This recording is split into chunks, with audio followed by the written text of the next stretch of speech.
আমরা এটা মানব না, আমাদের সাফ কথা, এটা মানব না আমরা। এর জন্য কোনো আন্দোলনেও আমরা যেতে চাই না, কিন্তু যদি আমাদেরকে বাধ্য করা হয় অবশ্যই আমরা আন্দোলনে যাব। এদের রিপোর্ট বাতিল করার কোনো ব্যাপার নাই, এদেরকেই আগে প্রত্যাখ্যান করতে হবে। এরা প্রত্যাখ্যাত হলে এদের রিপোর্টও শেষ। প্রথম কথা হলো, গঠিত ওই কমিশন এই জাতির চিন্তা চেতনা, তাহজিব, তামাদ্দুন এবং বিশেষভাবে আল্লাহ তাআলার আইনের বিরুদ্ধে অবস্থান নেওয়ার কারণে তারা প্রত্যাখ্যাত বলে আমরা ঘোষণা করছি। এদের রিপোর্ট বাতিল করার কোনো ব্যাপার নাই, এদেরকেই আগে প্রত্যাখ্যান করতে হবে। এরা প্রত্যাখ্যাত হলে এদের রিপোর্টও শেষ। 2 নম্বর, আমাদেরকে একটু ভাবতে হবে আমাদেরকে কোন দিকে নিয়ে যাওয়ার জন্য জোর করে চেষ্টা করা হচ্ছে।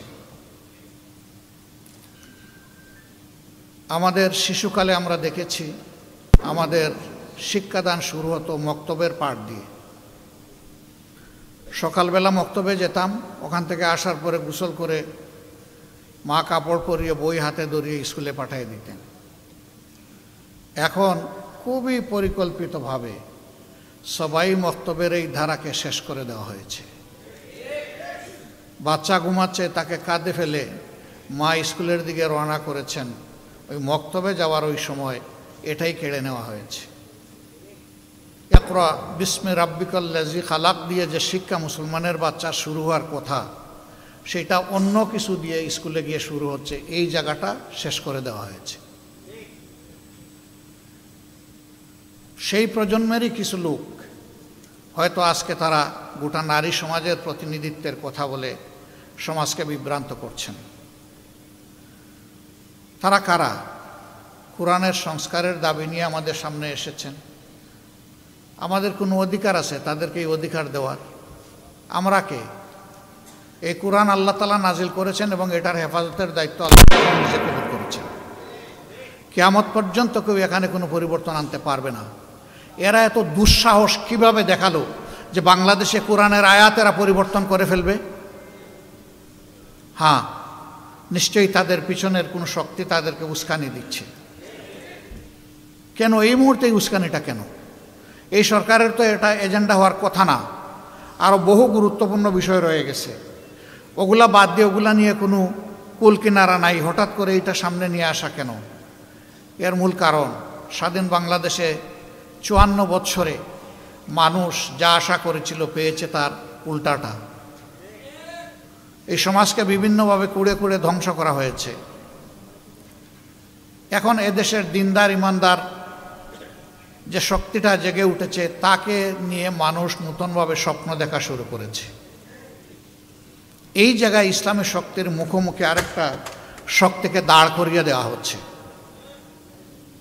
জনগণের দৃষ্টিকে ভিন্ন দিকে প্রবাহিত করার জন্য, নিয়ে যাওয়ার জন্য। অতীতের সকল চক্রান্ত এদেশের মুসলমানরা ঐক্যবদ্ধভাবে প্রতিহত করেছেন। ইনশাআল্লাহ এই চক্রান্ত টিকবে না, এটাও ভেসে যাবে ইনশাআল্লাহ। এরা শুধু আল্লাহ তাআলার কোরআন বিরোধী প্রস্তাবনা নিয়ে আসে নাই, এরা নিজেরা স্ববিরোধীও বটে। একদিকে তাদের ভাষায় তারা নারী পুরুষের সমান অধিকার চায়, আবার তারা বলতেছে সব জায়গায় এত% কোটা নির্ধারণ করতে হবে। তো এটা তো স্ববিরোধী হয়ে গেল না? অধিকার যদি সমান হয় কোটার প্রশ্ন আসবে কেন? যার যার যোগ্যতা প্রমাণ করে নিজ জায়গায় চলে যাও, তাইলে তো কোটার দরকার নাই। কোটা দেওয়া হয় পিছিয়ে পড়া বংশকে তাদেরকে সুযোগ দেওয়ার জন্যে। নারীরা এই দেশে পিছিয়ে পড়ে নাই, নারীরা আমাদের মা, আমাদের বোন, আমাদের কন্যা, আমাদের ইজ্জত এবং সম্মানের প্রতীক। এরা তার সব কিছু তছনছ করে দিতে চায়। পরিবারে পরিবারে এরা দাঙ্গা লাগাতে চায়। এখানে প্রস্তাবনায় ম্যারিটাল রেপ বলে একটা কথা এসেছে।